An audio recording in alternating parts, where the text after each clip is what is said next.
We're joined by the Commonwealth Enterprise and Investment Council. Please make welcome the CEO, Samantha Cohen, for her remarks.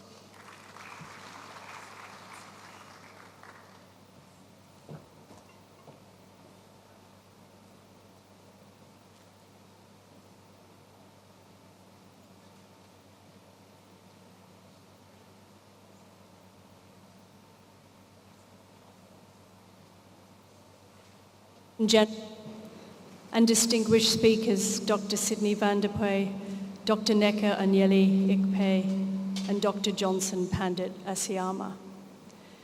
Thank you very much for inviting me to speak to you here today, addressing you on my very first visit to Ghana. I would especially like to thank Gabby Asare Chocho Dako, who has long been a supporter of my organization, graciously serving as the chair of the Commonwealth Enterprise and Investment Council for Ghana, and who founded the Africa Prosperity Network to bring people together around Africa's economic integration and development. I represent an organization called the Commonwealth Enterprise and Investment Council, or CWEIC as we call it. It is the accredited business arm of the Commonwealth. Our role is to promote trade and investment across the 56 Commonwealth nations, working with governments, investors, and crucially, businesses. The Commonwealth really is an extraordinary institution, bound together not by formal trading arrangements, but by common history, shared values, and trusted relationships. It is a family of like-minded nations led by His Majesty King Charles III. And I was very fortunate to work alongside the late Queen Elizabeth II for many years, who under her reign grew the Commonwealth from 7 nations in 1953 to 54 nations at the time of her death. And we are also very honoured that the current Secretary General of the Commonwealth, the Honourable Shirley Botchway, is Ghanaian, former Finance Minister of Ghana.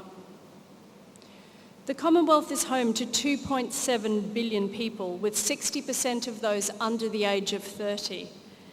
It includes over 1 billion middle-class consumers and represents both some of the largest economies in the world, such as India, and some of the smallest, for example, Tuvalu in the Pacific, each with equal voice. The cumulative GDP of Commonwealth nations stood at US $14.2 trillion in 2022, projected to rise to 20 trillion by 2029. The Commonwealth accounts for 40% of the global workforce and hosts half of the world's top 20 emerging cities. But these are only headline figures and only matter if they translate into opportunity on the ground for small businesses, for young entrepreneurs, and most importantly, women-led enterprises. Across the Commonwealth and Africa alike, SMEs account for around 90% of all businesses and more than half of all employment. Women-owned businesses already contribute an estimated 250 billion to Africa's GDP, yet continue to face disproportionate barriers to finance, markets, and network. Youth-led enterprises are growing rapidly, but too many struggle to scale beyond the informal or early stage phase. That is why institutions and platforms such as this that support early stage, seed and pre-seed entrepreneurs matters so deeply. They are not peripheral to growth, they are the pipeline of future national champions. The Commonwealth's voice can be very powerful. We have members on the UN Security Council, 2 members of the G7, 5 members of the G20, and representation in every major regional economic grouping in the world. That influence must increasingly be used to unlock opportunities for SMEs, and especially for women and young founders. This alignment is particularly strong within the African Continental Free Trade Area, where 19 members are also Commonwealth countries. The Commonwealth and AFCTA are natural partners in promoting open, rules-based and inclusive trade.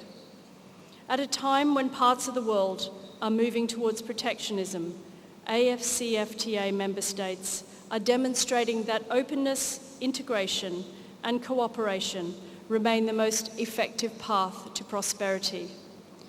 But this integration must work for businesses of all sizes, not only large firms.